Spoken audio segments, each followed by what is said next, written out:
Okay, so today we're going to go over some tips for dealing with some of the most stressful field situations that you're going to deal with working in cultural resource management. And that is when you find a bone and you're not entirely sure if it's human or not, and you're trying to understand what you're looking at and what you need to do. So we're gonna go over some of the technical aspects of really basic introductory osteology to hopefully give you some basic language to discuss that with what you're finding with the people that are going to be making the actual determination, and hopefully give you some tools to maybe eliminate some of the easiest to determine situations that most certainly are not human, just so you for yourself can feel armed with a little bit of knowledge going into really very stressful situations. Before we go, this is a bit of a content warning. This presentation does contain photographs and content related to human remains. And that is just a before we get going, be aware that you're going to see some photos. All the images of human remains in this presentation are from historic period individuals, for which academic research and teaching permissions have been given by both research boards and descendant groups. So these are being used with informed consent by the descendant groups as close as we can identify them. There are no Native American ancestral remains in this presentation, but there are human bones. Before we get into any technical aspects, I want to just say that untrained is very easily misled. A little bit of knowledge is a very dangerous thing. So always err towards caution. Remember that at all times you actually have a human skeleton with you. It's inside of you, and if you're trying to figure out if remains could possibly be human, especially if they're complete bones, there's always a good, quick rock back, reflect step of, is this possible to have come from someone with general human proportions? Obviously, this isn't going to eliminate everything, but sometimes you can have a quick reflect on, if you compare this to your anatomy, this creature is either an order of magnitude smaller or an order of magnitude larger. And that's about the scale that you can be confident in. But it's useful to have that that remembering that you always have a human skeleton with you. Important to know, fragments should always be left to the expert. Final identification should always be left to the expert. What we're going to be going over here today is not enough information for anyone to make their own calls. If you are at all not sure of what you're looking at, then you need to get an expert opinion. And at the end of the presentation, I'll go over how to do that. In Washington State, we have a very wonderful resource in the state physical anthropologist, Dr. Guy Tassa. So if you're working in Washington, you are never alone in these situations. Guy is wonderful. I have used him multiple times. He is great to work with. You might have an early warning drive to Olympia if you can't tell from photos, but if you're working in Washington State, don't ever feel like you need to make these calls on your own. There's state-provided resources to help deal with these situations. And finally, before we get started, just discussing and dealing with human remains is challenging on a lot of levels. There's the technical aspect of trying to understand what the physical characteristics are of the bone that could lend it to being human or not. But there's also the emotional aspect of dealing with the physical remains of another human being and understanding all of the emotional and social implications that are really inlaid in those remains. It's different than working with a lot of other artifacts in that most of the time what we're dealing with there are physical manifestations of human culture that are made by people or are altered by people, and human remains are just so much more personal than that. They have many attributes that can provide scientific data, but they're more than that too. And even if you don't think you're emotional about human remains, I challenge you to dig a burial or interact with a set of remains and not have an emotional response. In my experience, everyone that does that will have that experience, even if you weren't expecting it. And that's a difficult thing about working in archaeology is determining, do you want to be involved in burial recovery work, and under what circumstances will you be involved? And that's a question that each professional is going to have to establish an answer for themselves. So be aware of this aspect of it. A little bit about me before we get going and what's going to be in the lecture. I've been a professional archaeologist for the last 13 years, based out of Washington State. Worked up and down Washington, Oregon, and California. Worked on human remains recovery projects in all three of those states, in addition to a wide variety of other sites and types that you're going to run into doing CRM. I'm a senior archaeologist and principal investigator for Environmental Science Associates based out of Seattle. I'm also an adjunct instructor at Seattle University through the Criminal Justice Department, where I lecture on forensic anthropology. I think it's an important little thing just to let you know what my education background is and a little bit about my professional path, because it's really useful to understand how the people that work in this industry got to where they are. I have a bachelor's in arts anthropology from the University of Washington, and a master's in science and paleopathology from Durham University. In between my bachelor's and graduate degree, I field tech for 4 years for no particular company, just bouncing around between them. And then after I graduated, I was able to get a full-time position with one of the companies that had been on my tech list. So getting into our lecture topics today are going to be the differences in animal versus human bone, and some technical aspects for you to have in your toolkit, and then how to collect photographs to allow for an identification. Because at the end of this, I think hopefully you'll see how much goes into these very real but subtle differences, and really the need for an expert opinion to make these calls. So part of this is going to be teaching you what good photographs look like, what the important things an osteologist is going to need to make those calls, and some of the most important aspects to consider when you're getting ready to collect that documentation. So there's a wide range of bones in between all animals, humans, and there's also a wide range of concern based off the type of bone you're looking at, whether or not you need to be absolutely sure that what you're looking at is human remains, completely unworried, or the very large area in the middle where there's some aspects that look like it might be human and others that are less clear. So in the case where it's very obviously human, then you're dealing with an entirely different process. And I will say that in Washington State and in most states in the United States, all human remains are considered a crime scene until proven otherwise. So if you are on a project and you very obviously encounter a burial, be aware that what you're dealing with is a crime scene until the authorities determine that it is not. So at that point, in many ways, archaeology takes a pause, and the medical legal process comes into play. We're not going to get into that. It changes a little bit based on county to county and jurisdiction, and certainly state to state. But for your information, at the top are cod vertebra. These are very obviously not human. Completely different species, texture, size. at this point, if in encountering these, you wouldn't be contacting an osteologist.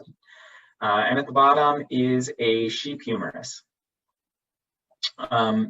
There's some aspects on this that are very clearly not human, but if you're not an osteologist, there are other things that would, the general size classes that people, the morphology is not fundamentally different. And this is a situation where if you didn't have a trained osteologist with you, you're probably wanting to have someone confirm that these weren't human remains. So what does that look like? And what attributes are important for you to take a look at and be able to describe if the osteologist on the other end of the phone has some questions?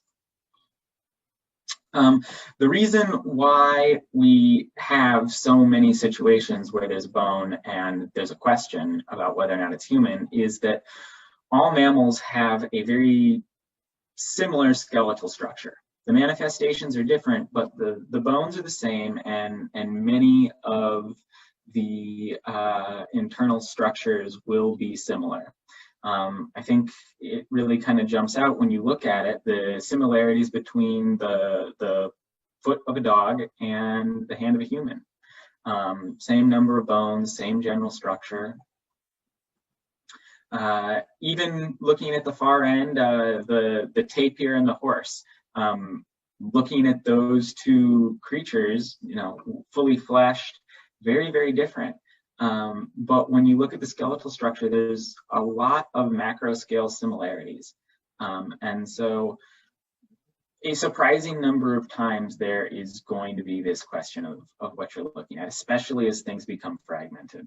And the reality of archaeology is it is a destructive process, especially using survey methodology or construction monitoring. Many of the bones, when you first identify them, are going to be fragmentary. You may have just broken them in the process of recovering. Hopefully that's not the case in the data recovery because we're going in a more methodical approach, but if you're watching a backhoe dig, it's very likely the bones you identify will be broken, that you won't have complete pieces, and that the small fragments that you're looking at could look like many other species and elements. So some key differences between human and animal remains. Morphology and shape of the scale and the scale of bones and teeth. So we talk about animals in size class. And it's just broad scale differentiations in general body mass, and humans are line up of what we call medium mammals, which are about 100 pounds to 250 pounds, maybe down to 75. There's a few different authors that suggest what the actual delineation is. And so when you're dealing with animals the size of a dog or cat, very likely that you're going to be able to look at that and understand, okay, this is a fundamentally different sized creature. Same with cows and horses. It gets more difficult when there's fragments. The cross section. So some terms to give you if you don't have an osteology background. There's two different types of bone: cortical bone and trabecular bone. Cortical bone is the external bone that you can see when you're looking at a complete bone. It's dense, often slightly polished, bone apatite. It's hard, it's strong. Trabecular bone is the internal, lacy, spongy structure of bone. This is actually the production site for red bone marrow, and in juveniles, the growth plates attach at areas of trabecular bone. The ratio and structure of cortical bone and trabecular bone is fundamentally different in humans versus animals. Humans have a completely different ratio of weight to muscle structure than almost any other animal. To put it simply, we're quite weak. And that fact that we have less muscle mass per pound is reflected in our bone structure. There's a bunch of complex osteology terminology and laws that govern this, but to put it simply, the more pressure and force that's applied to a bone, the more dense it will be. And because we don't apply as much force, we don't end up with dense bones. In the bottom right corner, you can see the cross section of two different femurs. The one on the left is a cow. The one on the right is a human. And if you look at those ratios between that dense outer bone, you can see that for a given diameter, the cow is going to have 4 times as much cortical bone as a human. You know, when you're looking at a cross section of a bone and you see this incredibly thick, sometimes as much as a half or 3/4 of an inch thick of cortical bone, you can be fairly sure that what you're looking at is an animal. The proportions are also completely different. Humans are elongated. For a given body mass, we are much longer and less broad as compared to animals. And a little bit, I'll have some photos to let you see what I mean here. But human bone is quite a bit longer. The ratio of length to width is fundamentally different. Also, the surfaces of human bones are really different to animals. Animals are much more dense, almost highly polished, whereas humans have a little bit rougher texture, almost porous. Also, the microstructure of the trabecular bone is fundamentally different in humans. Instead of being nicely organized and dense, ours is almost lace-like.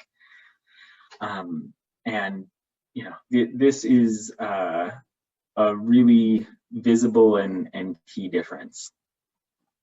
An example here to show you what I mean a little bit about the different ratios of length to width.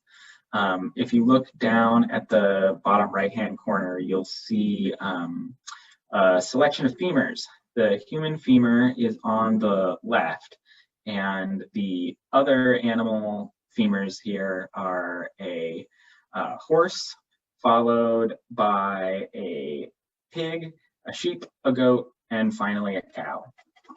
And the horse and the cow are fundamentally different size classes. These are 1,500, 2,000 pound animals. Their femurs are not nearly as long as humans.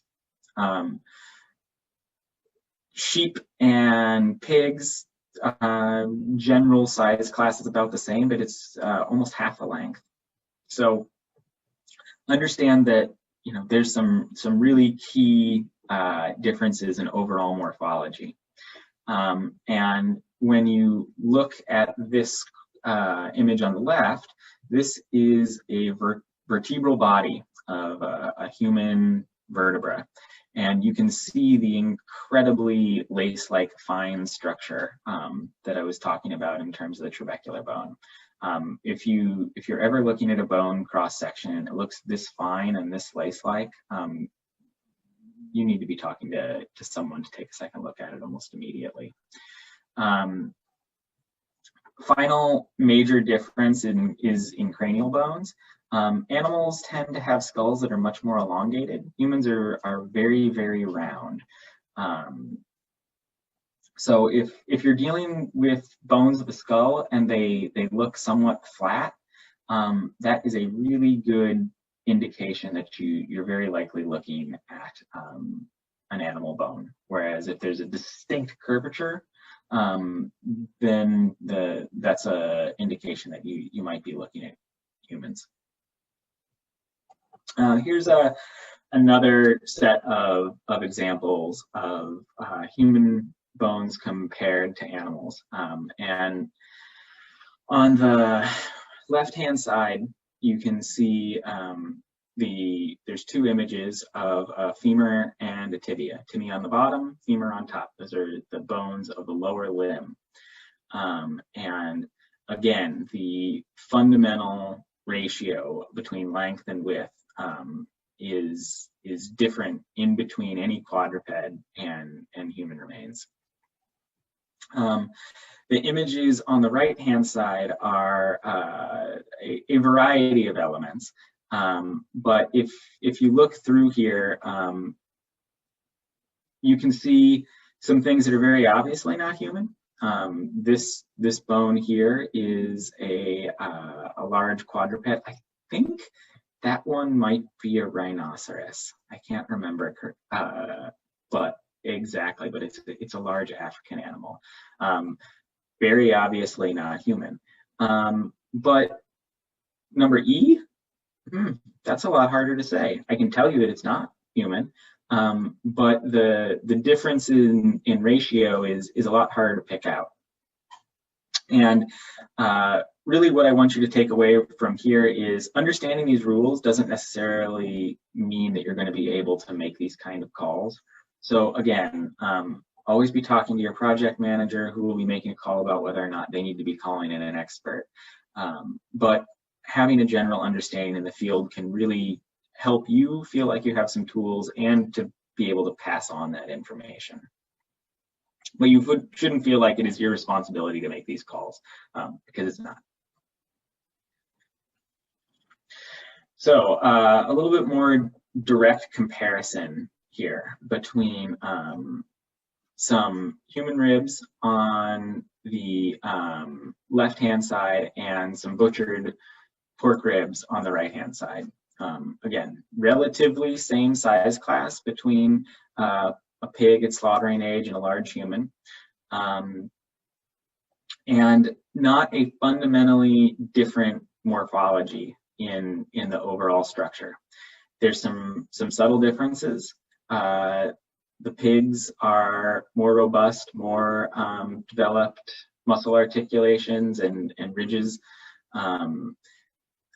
When you look at the cross section here, it's kind of hard to see, but you can see when you look at these edges, there's an actually developed, appreciable length of cortical bone. Whereas when you look at the human ribs close up, you know, the cortical bone on the ribs is the thickness of a piece of construction paper. So that is a really key difference. As an osteologist, when I look at this, I see fine porosity on the surface. I see a particular color and gleam to the bone that makes me think that that individual probably had a fairly high fat content. This is a unique thing about human bone. It oftentimes almost comes off orange. It's fairly uncommon for other bones to come off that way. Sea mammal will come off with this same color and some of the same attributes. In the Northwest, that's probably the most common thing. I think every single time I've needed to get a second opinion from Dr. Tassa, it's been, I can't tell if this is a sea mammal or if this is a particularly damaged fragment of human remains. Other factors, again, are the cortical thickness. But you know, if you're seeing something that has any of these characteristics, especially in fragments this small, then this is the point where you need to start bringing in someone else and getting ready to provide as good of documentation as you can. Again, cross-section, very important. And this is, if you do have broken bone to take photos of, this is going to be one of the views that the osteologist is going to be most interested in. And just understand what these ratios really look like from an internal structure. If it's thicker than a 1/4 inch, if the cortical bone is thicker than a 1/4 inch, it's very likely that what you're dealing with are animal remains. It's not universally true, but it's a good rule of thumb. Some examples of what I mean by the cross-section of spongy bone and the differences between human and animals.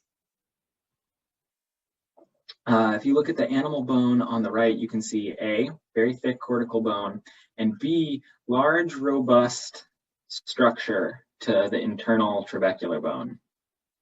And if you compare that to the human bone on the left, what you'll see is a much finer, more disorganized structure.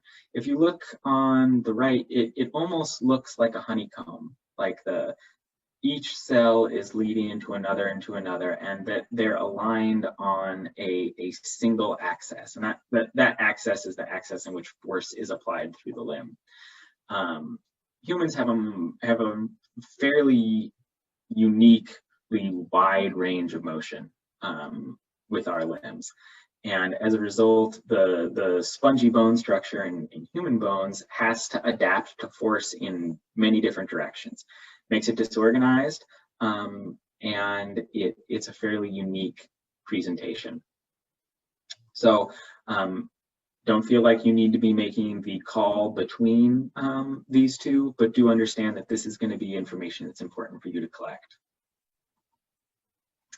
Teeth. There are entire classes on high-level classes on analyzing teeth. What I will say is that your teeth are probably your most accessible part of your anatomy for actually making direct comparisons. And then if you're finding an isolated tooth and you're wondering if it's human or not, the first thing you need to do is ask, does this look like anything that's in your head?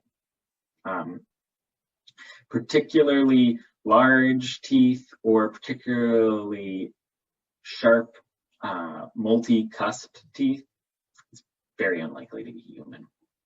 So before you start asking yourself those questions and start to build up the stress of understanding whether or not you have a human remains situation, if you have an isolated tooth, ask yourself the question, is this a thing that could come from my anatomy? Point of clarification, in Washington State, deciduous teeth, so isolated juvenile dentition, is not considered a potential crime scene. Still considered human remains in an archaeological context. But isolated adult fully formed teeth are considered human remains and are considered a forensic situation until they're investigated.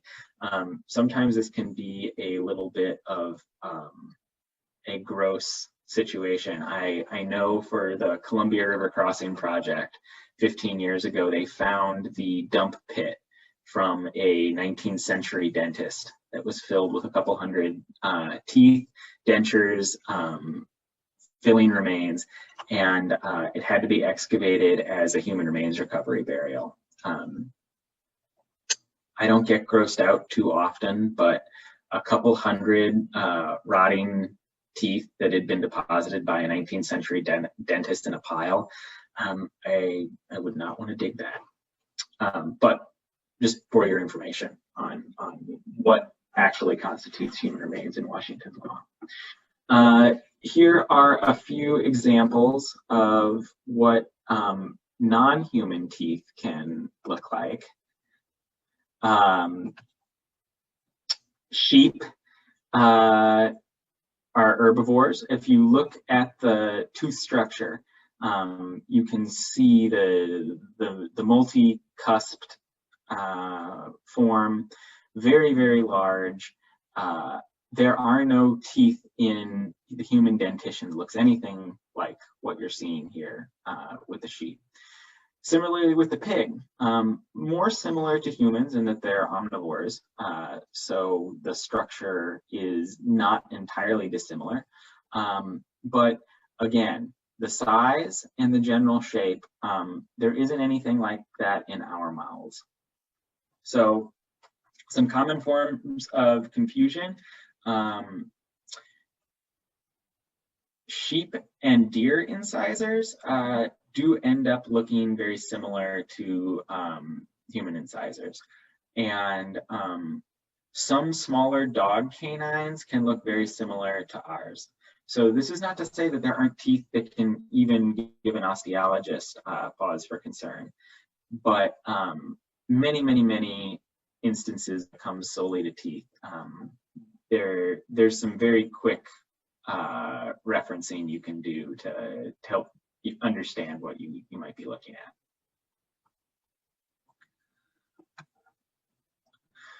at. Quickly, before we get into the second half of our talk on photos, I do want to mention adult versus non-adult remains.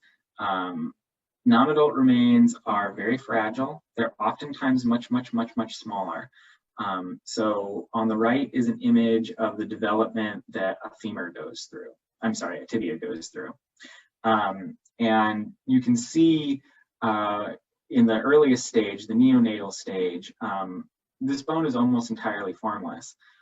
I will say when you look at them close together, they don't look fundamentally different than large turtle or chicken or turkey bones. If you're dealing with a bone that is partially formed, that there are evidence of unfused epiphyses, so the flakes of bone that are usually found at the top and bottom, the proximal and distal ends, you're dealing with a complex, you're dealing with a harder to call situation, and you need to get an expert opinion. They can be fundamentally different than in your mind what human anatomy looks like, especially the earlier in the development process. Neonatal or even perinatal bones are very difficult to identify. So if you're dealing with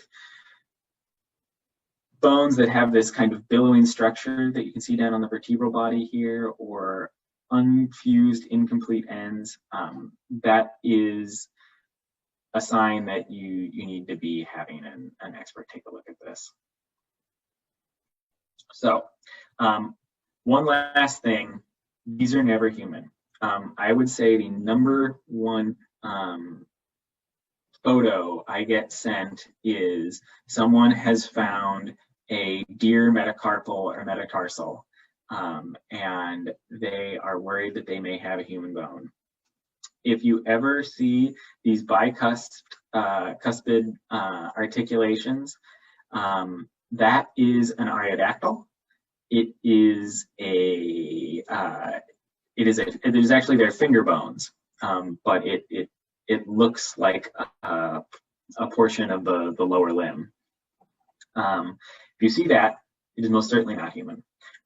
So there's not many things that I'll completely say, if you see this, you have nothing to worry about. But if you find one of these, congratulations, you've found a deer.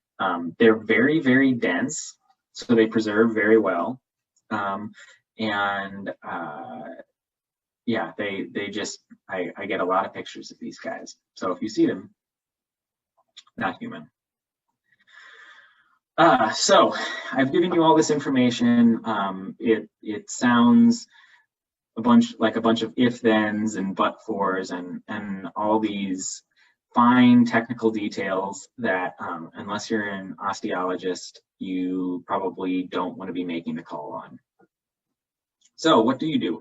Well, oftentimes the first step is going to be providing photographs of what you're seeing to someone who's going to be able to understand what needs to happen next.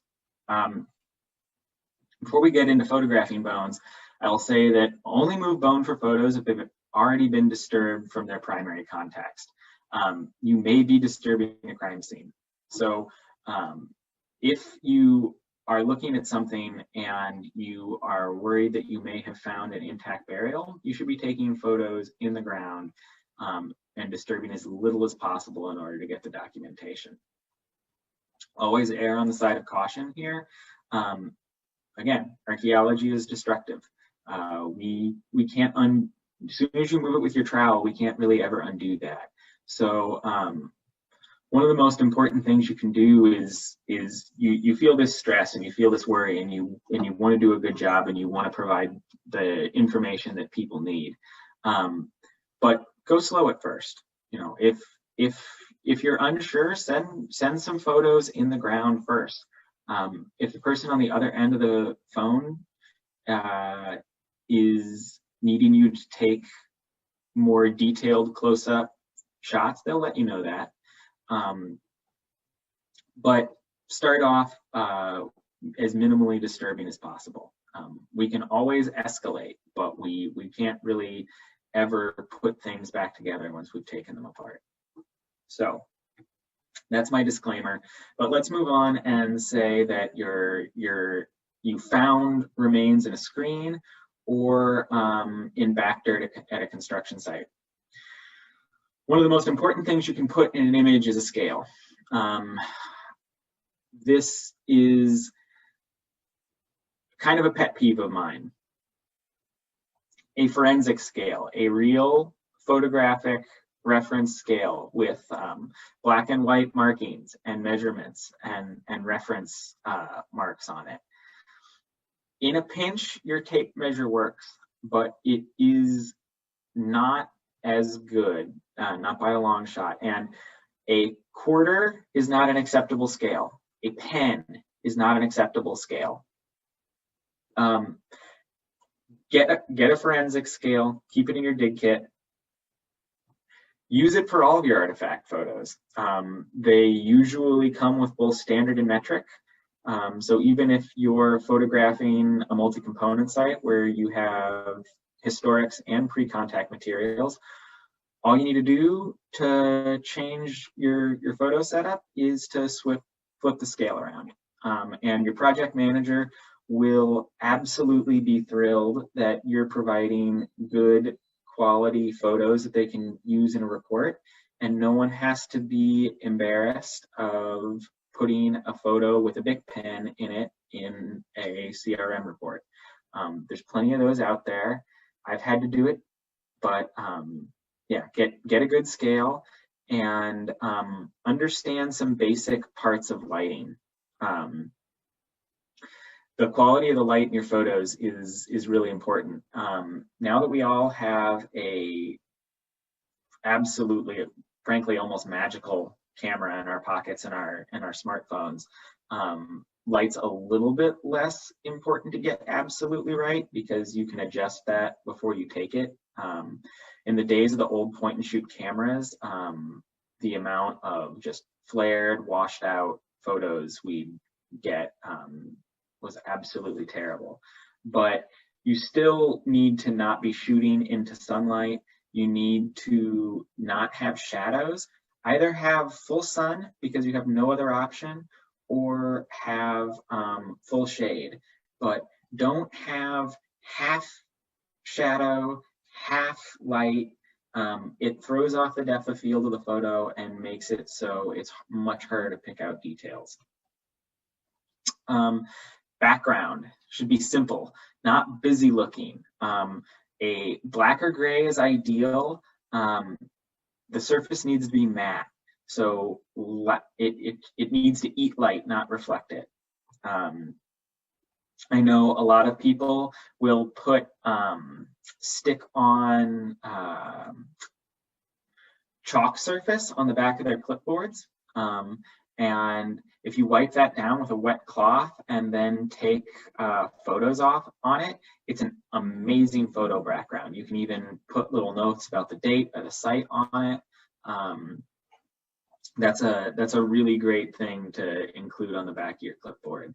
But you know, you can, if your clipboard is red plastic or green plastic or gray plastic, that works as well. I've taken photos on the back of a black fleece, or I get great photos off the nylon carry cases for our iPads. You can be creative with what the background is, but it needs to have an even depth of field and an even color. And ideally not the same or similar color to the object or bone you're taking a photo of. Finally, focus. One of the problems with our smartphones is that they think they're smart, and they think the camera thinks it knows what you're trying to take a photo of. It's keyed to human skin, and if your hand is in the photo, it will focus on your fingers and not what you're holding. So if you have to, manually adjust the focus and check that before you do it, because we want a photo of the bone in question and not a photo of the background. If you can, don't hold the bone, put it on a flat surface. Sometimes it's very hard to get photos of the different features you're trying to show. So as a last resort, go ahead and use something to prop it up, but ideally keep your hands out. Take pictures of specific parts and angles, really front, back, all sides. Any breaks, definitely want photos of the exposed bone surface, a cross section if you have it. Any feature that looks weird, interesting, different, those are all probably going to be diagnostic to an osteologist.